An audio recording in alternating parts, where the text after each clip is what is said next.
So some big changes coming, according to the federal government, Kevin. The Conservatives are already saying it does not go far enough, but certainly they're trying to tighten the system to make it more difficult for repeat violent offenders who used weapons to be out on the streets, to be let out. Yeah, exactly, Todd. And, Justice Minister David Lametti said those measures are targeted. And the specific target or lever that they're using here is around the reverse onus. So I'll just sort of break that down.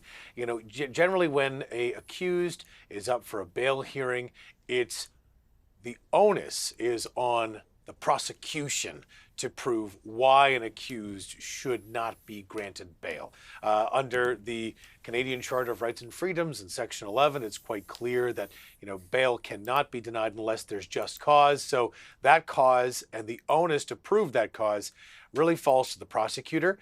Under these changes in what's called Bill C-48 that's being proposed by the government today, the onus becomes on the accused if they have a conviction, a violent criminal past, as well as a violent criminal past committed with a weapons charge. But you also heard there that Justice Minister David Lametti says it can also extend to the point where the judge could try and look at some of the other factors of the history of violence, concern, or issues within the community.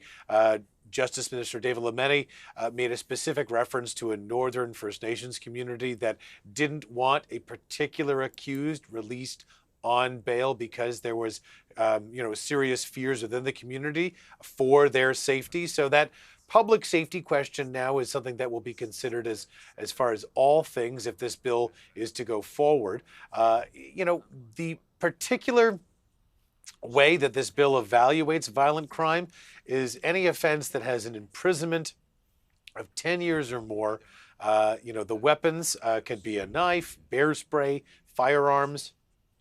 There's also specific firearms charges, including having possession of a prohibited or restricted firearm that's loaded, stealing or committing a robbery to obtain a firearm, as well as changing a firearm into an automatic gun, essentially. So these are charges that the Justice Minister really linked to things they find consistent with organized crime in terms of their, typical firearms charges that are levied against those types of offenses that are associated with organized crime. So these are the ways that the government's trying to make bail reform and bail tougher, let's say. And certainly, as you pointed out, Todd, Conservative leader Pierre Poilievre wasted very little time actually coming out before the Justice Minister made these announcements to say that they simply don't go far enough. The Conservatives have called the current bail regime a catch and release policy.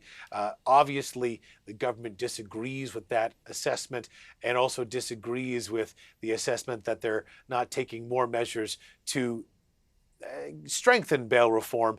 I'd also say that within this bill, there's essentially a trigger where after 5 years, there's a review. So certainly there's measures within the bill that might acknowledge they want to make sure that they're tracking some of the data. And that has been one of the criticisms, Todd, is that there are some really poignant examples we have of recent crimes. You can bring up Constable Greg Pershella. One of his alleged killers was out on bail, and also there was a warrant for his arrest.